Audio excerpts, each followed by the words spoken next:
In last week's episode of the Mythological Africans podcast, we examined some archetypal symbols and motifs in African rulership as seen in the stories of women rulers. We noted the fact that female rulership on the continent almost always occurs in the context of familial relationships, with implications for cohesion and continuity. We also discuss how rulership manifests in symbols which are, sometimes, unique to the role women play in traditional societies. So we have cooking or water pots and farming holes, for example. And other times, the same as rulership symbols assigned to men, albeit rendered in different materials. So the golden stool for Ashanti chiefs or asantehene, complemented by the white stools adorned with silver and cowries for queen mothers or asantehemas. Something we noted also last week was how, in the case of many of the better known women rulers from African myth, legend, history, and folklore, emphasis often remains on the aspects of their rulership that align more with domination, with force, with conquest, with outward facing movement that aligns more with Jung would call the animus, or the action oriented or the masculine aspects of the psyche. And we also noted that this might be an artifact of the reality that when most of what is currently available in the written record as African mythology, folklore, and legend was originally documented, men played a bigger role than women. We will revisit archetypal motifs and symbols related to the rulership of women as we examine other archetypes like the heroine, the mother, the sage, the magician, and the caregiver. But for the sake of expediency, let us move forward. So we are still operating within the Jungian framework of rulership, and we describe this as patterns of behavior or circumstances, images, and cultural symbols, including people, places, and things that carry our collective memory of what it takes to secure and maintain order, sovereignty, and stability, to enable maximum space for creativity, productivity, abundance, harmony, and unity. And so far, we have focused on examples of good rulership, which, in my opinion, is a proper place to start because, as many of you know, the African continent is better known for patterns of bad rulership than for good. Matter of fact, in many conversations leading up to this series, I asked a couple of people what came to mind when they thought of African rulers, and as you can imagine, the responses were less than flattering. So, the cause of this, in my opinion, is not that African rulers are just not capable of getting it together. I believe it is because rulership patterns on the continent have been uprooted from what grounds them, and this is their connection to the land and to the people. So in this week's episode, we'll examine the archetypal symbols, patterns, and motifs from the story of Chief Shemwindo, who is a case of bad rulership from the legend of the Nyanga of the Democratic Republic of Congo. Hello, friends, and welcome to the Mythological Africans podcast, where we read and talk about stories from African mythology and folklore. I am your host, Helen Tunde.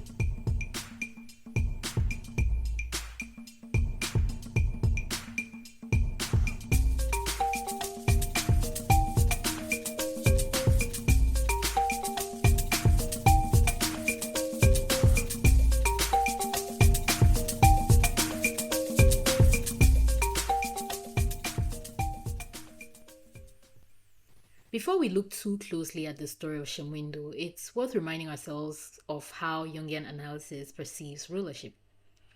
In his 1963 book, Mysterium Conjunctionis, Jung states that the ruler is the carrier of the mystical life power of the nation or the people.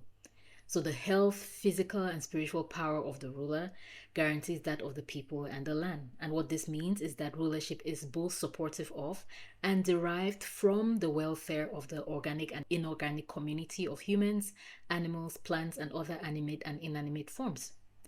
The ruler and the ruled therefore exist in a dynamic equilibrium, with rulership needing to know and pattern its rhythms after the rhythms of the ruled. And what are the rhythms of the ruled?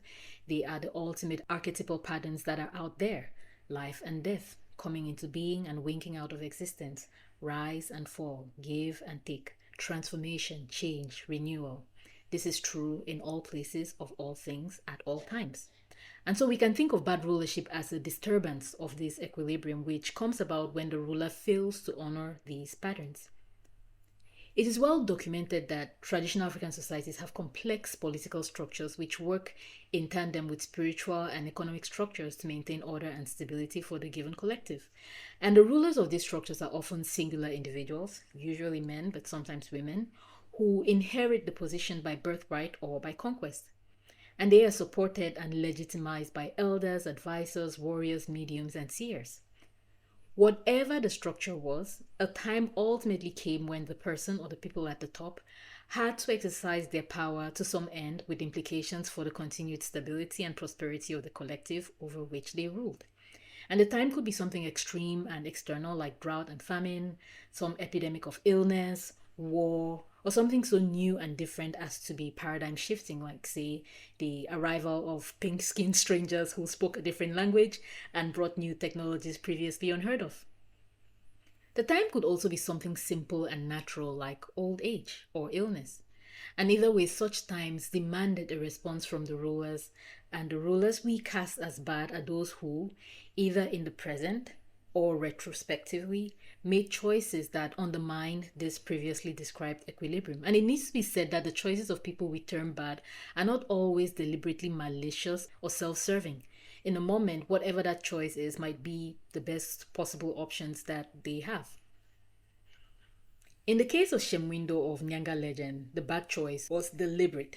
He was a chief, well known, and from all accounts, well respected. In one version of the myth, he is stated to be Shemwindo who lived in Tobondo together with his wives and all people, and they were very famous. His fame went here and there throughout the entire country. There is also the fact that in the legend, Mukiti, the serpent lord of the deep waters, had so much respect for Shemwindo's family, he sought out the hand of Iyangura, Shemwindo's sister. The wedding ceremony, described at the start of the legend, describes Shemwindo as a chief who is both prosperous and generous. And both his and Mukiti's advisors are pleased with the way Mukiti is received and treated in Tombundo, Shemwindo's village. And so the marriage is considered the start of a solid alliance.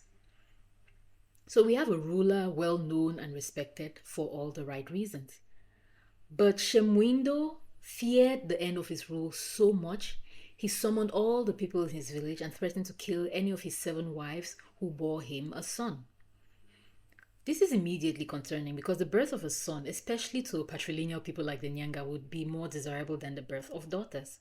But there is also the fact that Shemwindo summons all the people in his village, not just the elders with whom he is expected to discuss important matters. And this is the first indication of disequilibrium. The ruler goes against established order for purely selfish motivations. Shemwindo proclaims the interdiction and then immediately proceeds to impregnate all his wives. And as fate would have it, his favorite wife bears a male child. But this is no ordinary child. Mwindo, as the child is named, displays all the characteristics of the enfant terrible. And the enfant terrible is a figure characteristic of African folklore. They are a combination of the hero, the anti-hero, the monster, the trickster, and the villain. And they are polarizing characters who typically show up in a context where balance needs to be restored. I've given a whole talk about enfant terrible, so I'll include a link in the episode notes if you want to know more about this figure from African folklore. It's worth noting that the circumstances around Mwindo's birth are very auspicious. His mother carries him for longer than the usual 9 months. He is born able to talk and laugh, and he's also born carrying implements that symbolize his right to rulership. They include mainly a buffalo tail scepter, which is a symbol of power across most of Africa, a small adze, which is like a cutting tool that is used for farming and other tasks like harvesting honey, and which is also ceremonially carried by people who have the right to perform circumcisions and mass dances. He also comes with a small medicine bag, which is associated with Kahombo, the spirit of good fortune. So we have Shemwindo, a ruler resisting the cycle of change and renewal that characterizes all healthy rulership contexts, and his son, Mwindo, born in direct contradiction to his wishes, with supernatural capabilities and items that indicate his right to rule, as well as favor with the spirits of the land. So you would think that at this point, a ruler who at least has his head on his shoulders would acknowledge the reality of things, right? Well, not Shemwindo. He continues on his mission to corrupt the equilibrium of his people and the land by trying to kill Mwindo. So he starts by shooting a spear into the hut where Mwindo is with his mother, and he does this 6 times. And it's so terrible, all the midwives who were in there with the woman and a child run away for safety. But the child survives. Next, he asks his counselors to bury the child alive. And this is where you start seeing the corrupting influence of bad rulership, because instead of condemning his actions, the counselors comply and bury Mwindo. So now we have not just a corrupted ruler, but a compromised rulership structure. And the child survives. So next, Shemwindo orders his counselors to haul out the trunk of a tree, place Mwindo in it, and seal it with antelope's skin. And then he asks the strongest swimmers in the village to carry the drum to the deepest part of a pool near the village and leave it there, with the village witnessing. We note at this point that the chief's corruption now implicates not just the rulership structure, but the whole village, and the swimmers are even rewarded with wives for their trouble. Interestingly, the natural world is not on board with the plan. In the story, when Mwindo is thrown away and left to die in that drum in the river, the story says heaven and earth joined together because of the heavy rain, and it rained for 7 days, hailing so hard the earth was destroyed, and this caused much famine in the village of Tubondo. So we start to see the first consequences of bad rulership, right? A disturbance in the order that results in famine, in scarcity. Meanwhile, Mwindo sails through the waters to the realm of Mokiti, the lord of the deep waters, who you remember married his aunt Iangura. So he goes seeking out his aunt and they ally together. And then he goes seeking out the support of his maternal uncles, who also ally with him against his father. So you have him with his paternal aunt allying with his maternal uncles, and they together return to Tobondo to challenge Shemwindo. When they come to the village, Shemwindo and the people, of course, do not welcome them. Instead, they declare that Mwindo is too weak to pose a threat to them. But Mwindo uses his buffalo tail scepter to call down the power of lightning, and this destroys the village.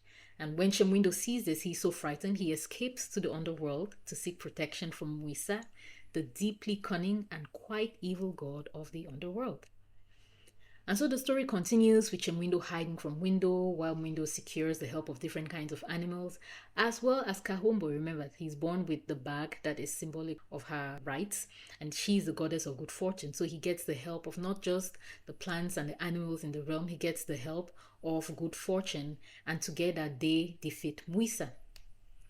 But that's not enough. Shemwindo runs to Shebunguru, who is the supreme being of the land, for help. So what you notice here is that Shemwindo's rulership is losing its grounding in the forces of life, right? And he has to turn to the underworld, the world of decay in perpetuity, the land of the Lord of Ashes, as Mwisa is called. And this is who he turns to for support. Meanwhile, Mwindo's arc has him securing alliances from both his maternal and his paternal relatives, the elements like lightning, plants, animals, and the land itself, the spirit of good fortune. And these are the forces of vitality. And this ties back to what we talked about at the start of the episode when we said that rulership is both supportive of and derived from the welfare of the organic and inorganic community of humans, animals, plants, and other animate and inanimate forms.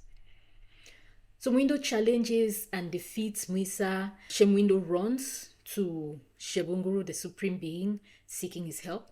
But Mwindo is confident in his right to rulership, so he asks Shebunguru to deliver his father into his hands so he might go face justice in the village.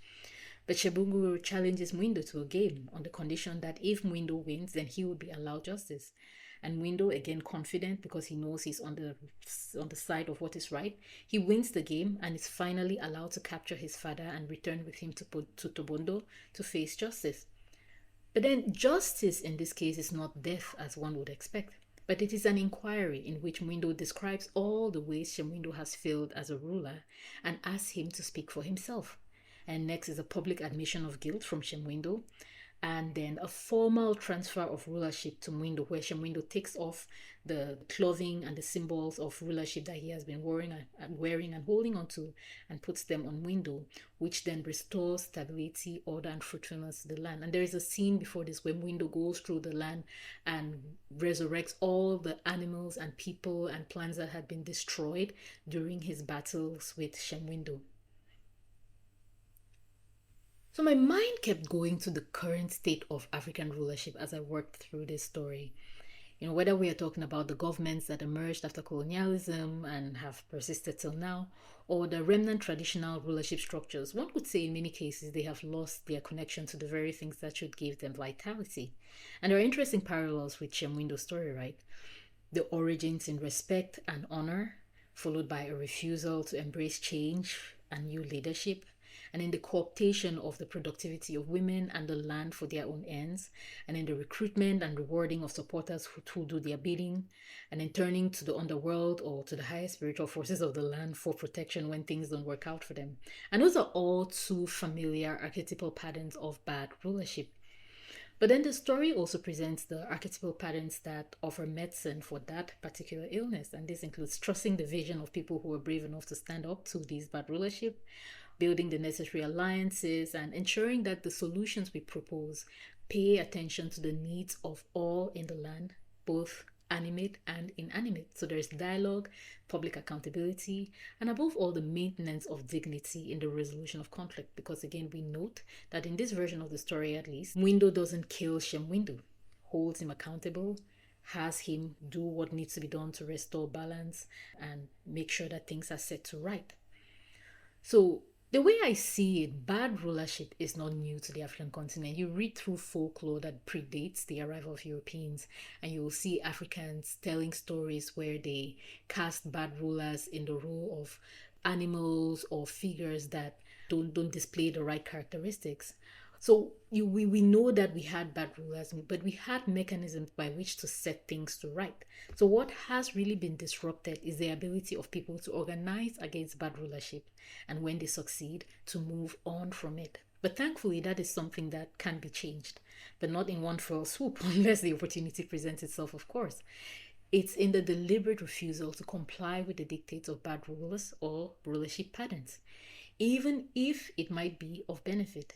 It's in deliberate forging of alliances that preserve community and vitality, and in remembering the wider context in which we operate and to whose fate ours is bound, the land, animals, and plants, and in holding on to dignity even when things are hard. So we'll stop here for the week. Thank you as always for listening, and I will see you next time for more.